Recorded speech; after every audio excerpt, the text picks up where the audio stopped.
Did you know that a recent study found it takes over 23 minutes to refocus after an interruption? Imagine the lost productivity when you're constantly chasing shiny objects. And if you spend just 15 minutes each day chasing shiny objects, that would add up to 91 hours per year, the equivalent of more than 2 full weeks of work.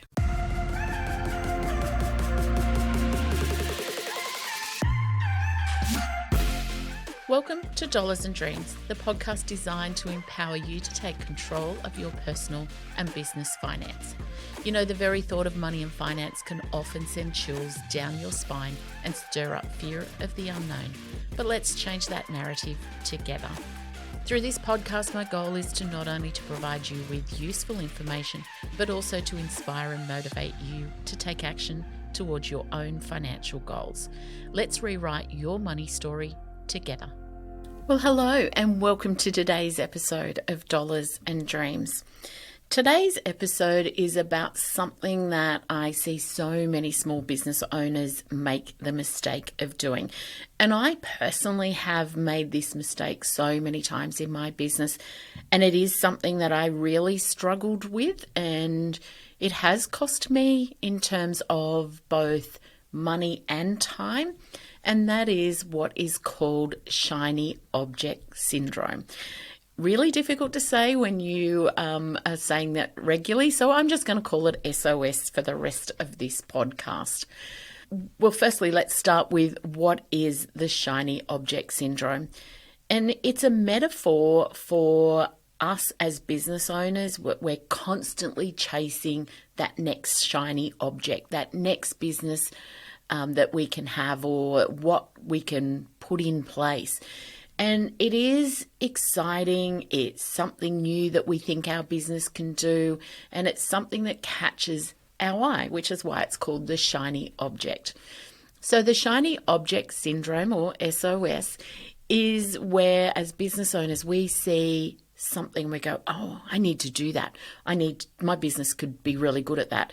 And it can be one of your competitors is doing something. It can be that you see a way to make yourself stand out in the crowd. And it can be lots of things, but it's always exciting and it always has great intentions that this is going to be the next big thing. And it's quite often related to us growing up, that we always wanted to be better. And it's something that we can see quite often in kids and then, as I said, in business owners. We don't tend to do it in any other parts of our life. You know, some people do, and there's always outliers. But as kids, you know, they come home from school and they go, so-and-so's playing cricket. Can I play cricket, Mum? Or I want to go and do dance because my best friend's doing it, and they want to do what other people are doing. And so shiny object is something that catches your eye. It's not necessarily a physical thing, and it's certainly rarely shiny. So it is a metaphor. But where we see it in business all the time is when people look at potentially a way to change their income stream or to build their income stream. And you know, as I said, this is something that I really struggled with for the first probably 10 years of my career as a business owner. It's something that I've managed to stop in the last few years. One, because, you know, I've learnt to counteract that. And, you know, as anybody knows who's listened to my podcast or watched anything that I do, I'm a huge mindset person. So I realised that me chasing this shiny object was about trying to, I guess, make my business better, but I was not concentrating on what it really was. You know, I'd want this new software that might have made me give better reports for my clients, or I might want to move into a different part that I could see other accounting firms doing. You know, some people would say when I moved into financial planning and mortgage broking that was a shiny object. I don't see it that way. My husband sort of did for a while. But for me, that was a very calculated thing that I did, because for me, it was about making sure my clients were looked after completely and in the best way possible. And also because then if they're coming to me for accounting, they didn't have to go somewhere else for financial planning and somewhere else for mortgage broking and had to tell their story 3 times and things like that. So shiny object syndrome is something where you get attracted to it and you go wholeheartedly over it for a very short period of time. And as I said, quite often for me, it was about software. And we spend a ridiculous amount of money each year here on software because that's what our business is. But I would look at different types of software and go, oh, that looks so good. I could do that for my clients. My clients will rave over me. I'll get great word of mouth. I'll be able to move into a different market of clients. But then I'd buy the software and, of course, things got busy and I wouldn't use it. And 6 months later, I'd have even forgotten I'd bought that software. And we do different things. I've tried at different times to send my business in a different direction. So I will go and get training courses on that. But of course, unless you're dedicated to it and you make a commitment to it, you don't tend to follow it through. And so that is what we call the shiny object. It's the new trend, the new technologies, new marketing tactics can even be a shiny object. As I said, new business models. So you might say, let's say you're a hairdresser and you might go, I'm going to get a makeup artist in and I'm going to go wholeheartedly into the bridal market. I won't do the day-to-day stuff much. So you go, I'm going to do this. And that's great as long as you follow it through. I know this phenomenal photographer, and she's a personal branding photographer. And so part of getting a photo shoot with her is you get a stylist, you get a makeup artist, and you get a hairdresser. The shoots aren't cheap, don't get me wrong, but it's a step out of where it was. So her shiny object was to make sure that she could be different to all other photographers. I mean, most photographers, when you get them, will be, take a picture of your family. Do you want your wedding photos? Do you want all this? She went down the market, I'm just a personal brander. So she niched right down. And she's doing phenomenally well. I'm so happy for her because she took a risk. But being only doing personal branding, so for websites, for social media, for marketing and stuff. And it wasn't just, I'll do any sort of photos.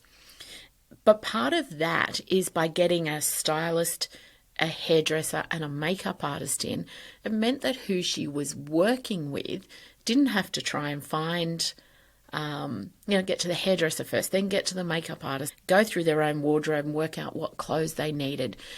It is also because when her photos are taken, they are smick. They look fantastic because she's put her client now in the best possible position to look the best for her.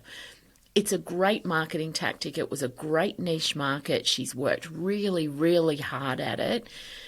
And, when I talked to her about it, she said to me, I took a risk, but I knew I didn't want to be just like everybody else. So her shiny object was to come up with that, but following it through was what she did. And that's so much different to what most people do with the shiny object. So the shiny object syndrome is in business, as I said, about, always looking at the new technologies and the new trends and jumping on them without thinking about it. It can be looking at marketing tactics. So you might spend a lot of your day scrolling on Instagram, Facebook, any of those sites, looking for what your competitors are doing, thinking I can do the same as them. I can look at this and I can become them if I do it. It can also be looking at your business model. So constantly wanting to change what you do because somebody else is doing it. Or if I do this, I'll get different things. And as I said, that was my shiny object, is the technologies and my business model. And it can even be around trying to look at other people's success and trying to emulate that without putting it in your place. So when you're caught in the SOS of your business, you are constantly distracted. So you come into this real cycle of distraction. What do I want to do next? What are they doing? And, all of these sorts of things. So the shiny object syndrome can pull you away from your business and your current projects and goals. I'm not saying for a minute that you shouldn't always be looking at new technologies. You shouldn't be looking at different business models or different markets that you can go into. But the shiny object syndrome is where you're bouncing from one to another.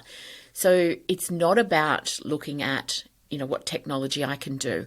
Because if we don't keep up with technology, our business does become outdated, and our business then becomes the next video easy. And all of a sudden it's not, you haven't kept up with the market and you don't have a market then. So the distraction is jumping from one to another and never really committing to it. And that's not to say that you don't evaluate one and say, this isn't for me and my business, move on. The shiny object syndrome is just jumping straight in without making informed decision. And as I said to the leader, if you're constantly jumping in and looking at things, every time you are distracted from what you do and you start looking at something, it takes you 23 minutes to get back to being focused on what you are doing. So, for example, if you're putting up a marketing post onto your social medias for your business, you might then just scroll and look at other people's and then go, oh, that looks really good. What are they doing? And jump into theirs. You might spend 15 minutes doing that, but then it takes you another 23 minutes to get back to what you should have been doing beforehand.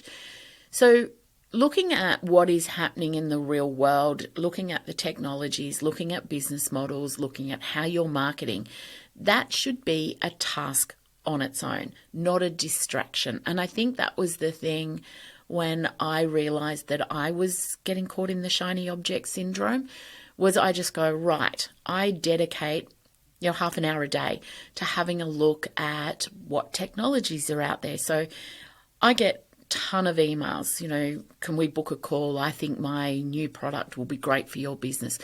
And I would say I would get 10 to 15 of those emails a day. And of course, they're expecting an immediate response because they want to sell me whatever they have that they believe could be the next big thing for my business, or the thing that's going to make my productivity so much better, or the thing that's going to make me stand out in the crowd. My tactic for that is I only check my emails 3 times a day now. So first thing when I get in of a morning, just before lunch, and then last thing of an afternoon. So about half an hour before we finish work, I check my emails to see if there's something that I've got half an hour then to do before I move out of the office for the day. So that has kept it so that that shiny object syndrome doesn't come into my play anymore, because the people that are trying to get me to use their product or services or work collaborative together, they're not distracting me because I'm not letting it come into my focus. Now, some people might say to me, but what if my clients need me in that time period? I don't work in a life and death business. Whether somebody gets me at 8:30 or at 12:30 does not make a huge difference to their life. They're usually just questions that they have or information that they want to know. And I'm quite happy to do that, but it has to be on my terms. My clients know that if it is something that they need an answer for there and then they just phone the office. They don't send an email. So the consequences of me being distracted for all those years is I've bought lots of software that I never actually put into play. Great intentions of doing it. I've bought software that will do lots of projections for clients, and it would be good for clients, but I hadn't looked at my client base to see if they even wanted it before I made a decision to buy the software. Consequently, when I went to learn it and do it, my clients weren't that interested. Even though I knew it would be good for my clients, it would give them greater control over their processes, I hadn't allowed them the time to process what I was offering to them. So what I should have done was reached out to people or my client base and said, I'm thinking of bringing this software in. This is what it can do for your business. Would you like to have a meeting around it where I can show you the benefits? Now, if I'd have had enough buy-in before I bought the software, then I could have probably made it work, because then my client was driving it, not me trying to drive it on my client. So basically what I had done is put the cart before the horse. And that's the thing that I have learnt over the years, is that before I do anything that I think my clients might like and would benefit from, I need to have that discussion with them. Are they interested? Is this something that they can see? But then also give them the time to process it, the time to understand how they can benefit from it before I go and do it. So the cycle of distraction for me was looking at this software, and I knew it would be good for my clients. I knew it would give them greater control over their own businesses, but I hadn't allowed them that time that was so important. So I'd get all gung-ho, and I'd be talking to my clients and they go, yep, sounds great. Yep. I've just got a few things on my plate. I'll come back to you. Or how about we meet in 6 months' time? And, it was really important to me that I learnt to talk to my clients first. So the consequences of the shiny object syndrome is that we have this real excitement, and that can be intoxicating when you first start. And I remember I did a training course a few years ago with an accountant that had gone down a path I was thinking of going down. So I thought I'll go and do the training course. It was one day, was organised by my professional association, and it was an accountant that had changed the direction of his business. And I remember sitting there, and he said the reason that he was successful this time was he decided to get this software, go into this mode of how he was going to do it. But when he went to his partners meeting and told his other partners in the accounting practice, every one of them said, oh yeah, that's just another lot that we'll spend and you'll put it on the bookshelf. That analogy is back when we used to buy software, and it wasn't cloud-based, so it used to come in a box. We'd stick it on our shelf. The disk had to get uploaded to our servers and things like that. And he said to me, he realised in that moment that he'd always been working with the shiny object syndrome, because what he was doing was going, I just don't want to be a compliance-based accountant. So a compliance-based accountant is one that just does tax returns and financials. So it's always done on past tense. And as accountants, we like to work in the future, because that's where we make a change in our clients' lives. So doing the marketing plan, doing the business plan, looking at their cash flow statements and looking at budgeting and projections forward is what gives us accountants the real joy. It's the thing that lights us up, because we can help a business be better at what they do.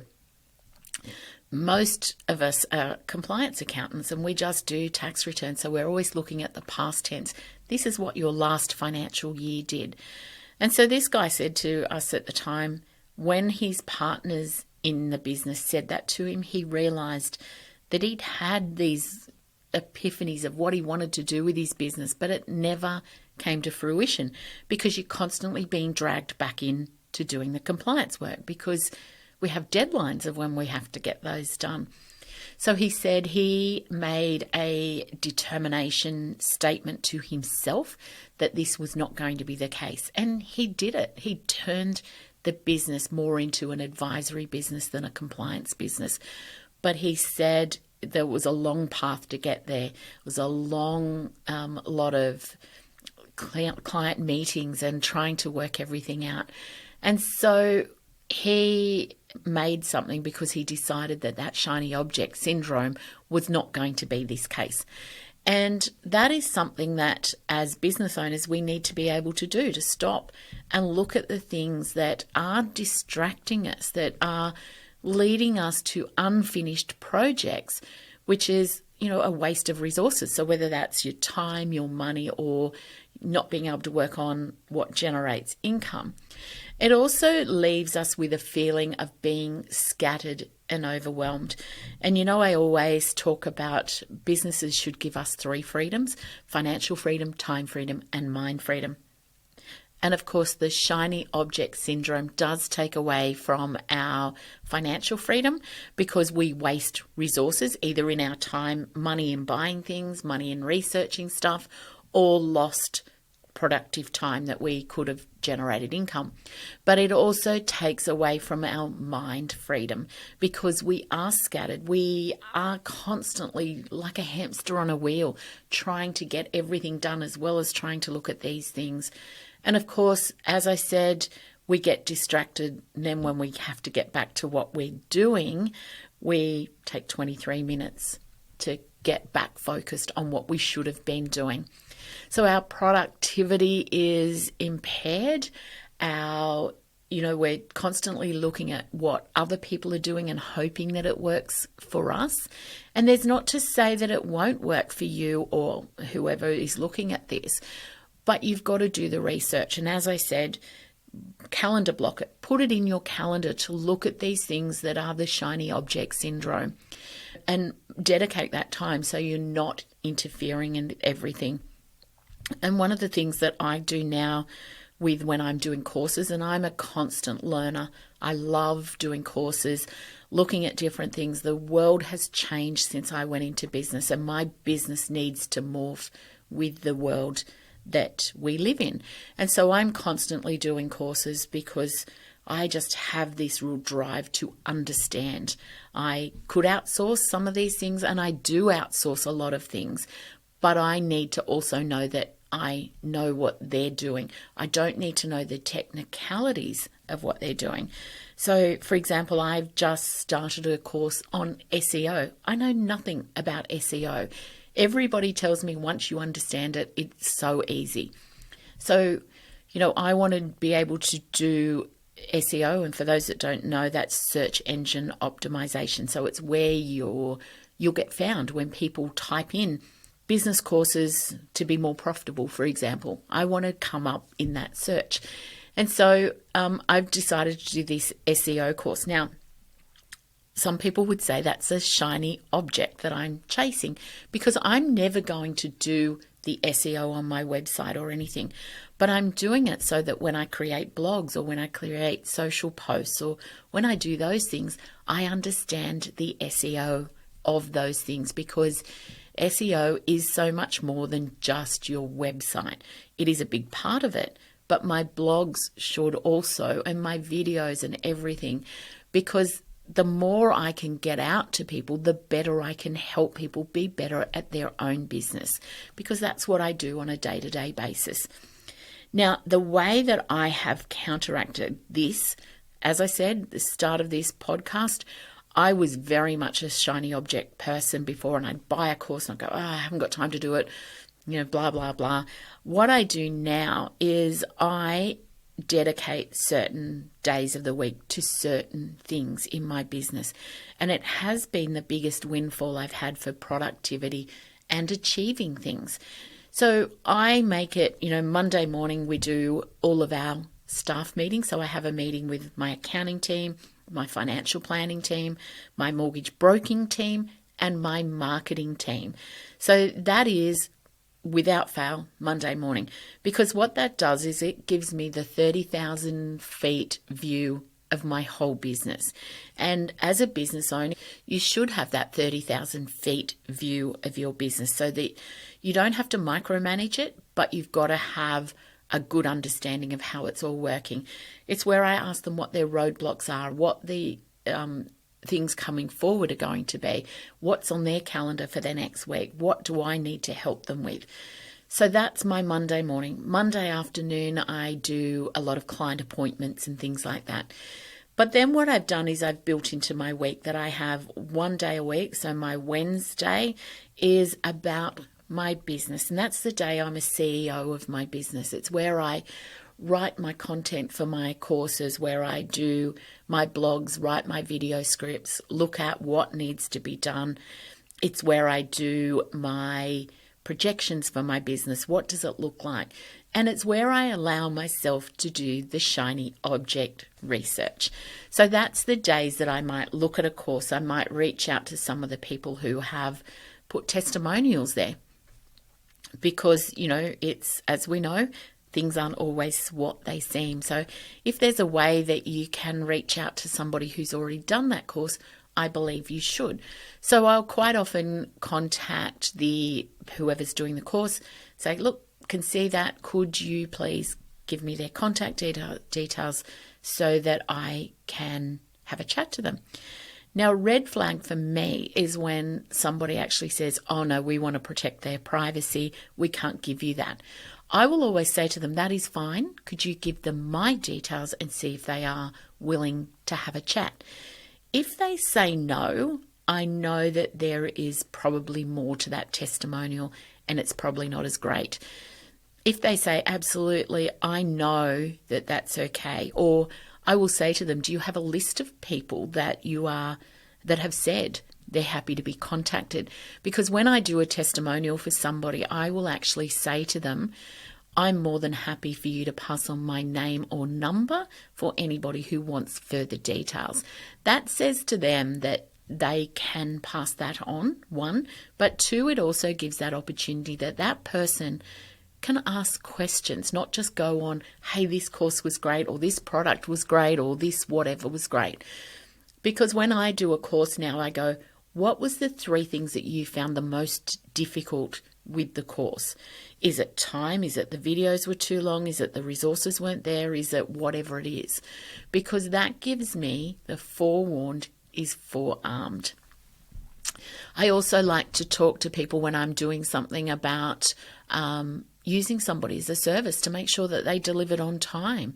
You don't want somebody coming in to do things that is going to hold up your business. So if you're looking to do a fit out, or you need carpets cleaned, or you need whatever, I want to know, do they rock up on time so that I'm not sitting here? Or there's been times where I've had to not do any client appointments in the office because the landlord wanted to do something, paint the outside of the building, and so nobody could go past because there was scaffolding. I don't want that person to rock up 3 hours late or not show up and then want to do another day, because if I've shut my client appointments down for a day, I don't want to have to do it another day, because that impacts our productivity. So there's some examples of things that you can do to counteract your shiny object syndrome. Block out time and allow yourself that time to dig deep and look at it. Remember, I always say social media is not what it always seems. So please be very careful when you're looking at social media to think that you could do this. You see that this is the greatest thing ever, and it's not necessarily the case. So be very careful with your shiny object syndrome on social media. And of course, if you're looking at marketing tactics that somebody else is doing, don't copy the same thing they're doing. That can be a shiny object syndrome, in that they've made incredible amount of sales. Their business has grown. What are they doing? I'll do the same, and that will make my business grow. You want to stand out from the crowd. So when you're doing any of your marketing, whether that be on your social media, whether it be on your website, advertising, any marketing whatsoever, you want to stand out from the crowd. You want to be that pink zebra instead of the black and white zebras. You want so that people see it. And keep in mind, the shiny object syndrome is always a rush of excitement. I always say this when I'm talking to people with their personal finance: don't do it straight away. Think about it, come back to it. If it's still something that you think in a couple of months' time you want to do, once that endorphins is out of your brain and your bloodstream, you can think about it and in a logical manner if that is the best thing for your business. So the derailment, as I said, with the shiny object syndrome is something that you've got to find a way to counteract. I counteracted that by dedicating time to it, because I am a person that wants to keep up with technology. I want to keep up with current marketing trends. I want to keep up with morphing my business into something that is better experience for my client. But so that I didn't get caught up in that real shiny object syndrome, as I said, I just dedicated a block of time each week so that I could focus on that. Once I got through that block, I then went on with doing whatever I needed to do with my business. It meant that once I did that, I wasn't buying things that I wasn't following through with. I wasn't wasting time that is really precious when we're in business. So I released that real need to make a rush decision because I needed to get back to work. I wasn't making a decision based on the excitement of what I could see, but I found tactics that actually worked for me. They worked for me. They may not work for you because you might not be able to block out a full day to do the CEO activities of your week. I'm lucky. I've got a team that do a lot of the work for me. But you need to find something. So whether that's the first half hour of every morning, it might be the last couple of hours on a Friday afternoon when you're not that productive. Find a time that works with you and your business. So you don't want it to, derail everything else in your business so that you're then under that financial stress and the mind stress that comes with it. So, you don't want to abandon projects. These, as I said, the emails that I get every day with people that want to sell me a product or want to work with me or want me to join them. I don't want to be distracted on their terms. I want to be in control of that. So the strategy, as I said, is I don't open those emails because they want me to do that. And I get these emails now, which is the latest tactic everybody does, where if you haven't replied to them in a couple of days, and I never reply within a couple of weeks, if they haven't got a reply, they send it back and they go, "Oh, we thought you were the person to make decisions. Clearly we weren't. Could you pass this on to the person that does make decisions?" And they do that because in that email, they were diminishing my role. So people will go, "What do you mean I'm not the person? I am the person that makes the decisions." So they wanted me to feel that I was less empowered than I am. They also wanted me to take it seriously, I guess. And so what they do by saying, "Oh, you're not obviously a decision maker in your business, pass me on to a decision maker," they were trying to tell me that their business is so important that my business would fail without it. So be very good at reading why people are doing things. Don't fall into that defensive pattern that we can. And you don't want to pour your time, your energy, and your resources into that new shiny object because somebody's telling you that you should. And you definitely don't want to neglect work that you have in progress because that will put you under financial stress. So wait for that initial excitement to wear off before you start looking at something. Have a look if that shiny new object is going to live up to its promises. So dig deep. Don't take the marketing strategy. A lot of places now will want to do everything with a demo with technology, and I get that, but they show you the top things. Ask them to show you, the lower level stuff that isn't there, because it's quite often much more complicated than they show. Their only job is to show off the software to its best abilities. So wait for that. Look at if it's more expensive, if there's upgrades that you'll need to do. Find out if the product you're buying or the resource that you're buying serves a need for you and your consumer. And don't get disappointed and frustrated that the shiny object loses its luster over time, because it will if you don't commit to it. And so that's where we do the calendar blocking, just to make sure that you are doing what you need to do. Also, the other thing that we will talk about is, does this resource give you something better than what it's replacing? And if the answer to that is no, move on. Constantly switching gears between what you think and what doesn't do what you want, so you go back to where you are, is a lack of progress, and you will feel like you're on that hamster wheel with trying to do something different, but then going back to the old way. Commit to the process if you are doing something. So if you decide you need a new technology, or you decide that you want to buy a new resource instead of the old resource, commit to it so that you don't waste your time, energy, and money. Remember, our brains are wired to seek out new and exciting things. That's what we do. And it's deeply rooted in our evolutionary history.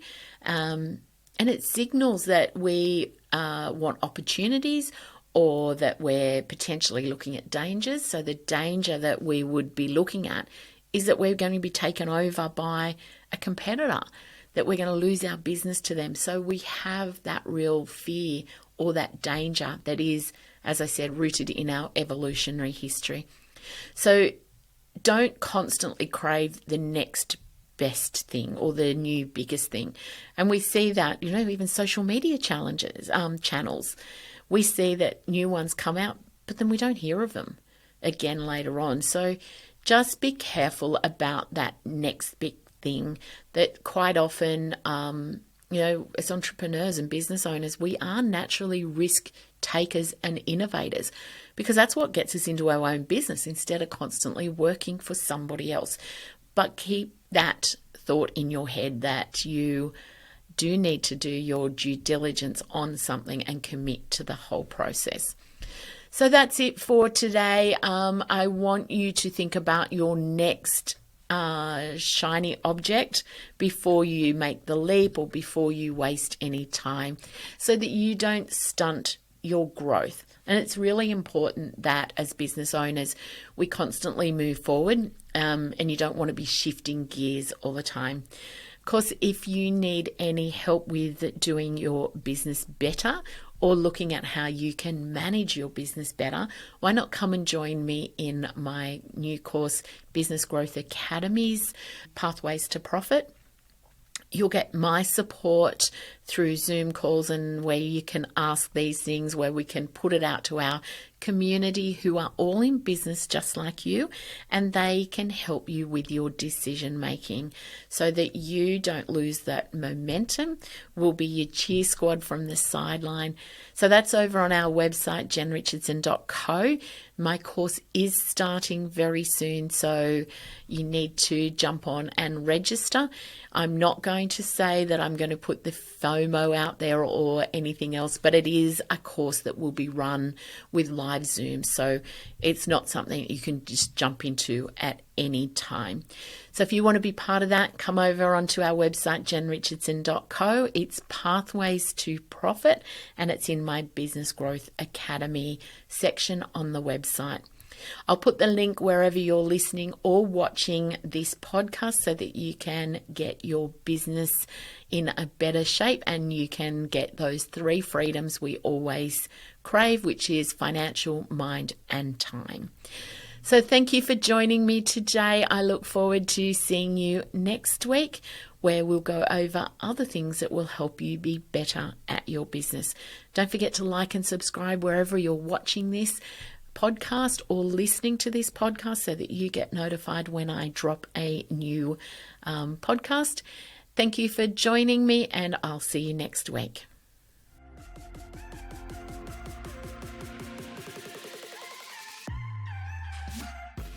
Remember, the advice shared in Dollars and Dreams is general in nature, and it does not consider your own personal circumstances.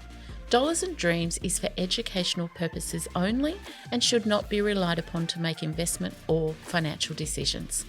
If you need more help, please reach out to a financial advisor for tailored personal advice. Don't forget to click that subscribe button so you don't miss out on future content. And please leave me a review. Your feedback really helps me to reach other people chasing their money dreams. You can find me over on Facebook and Instagram to connect with me.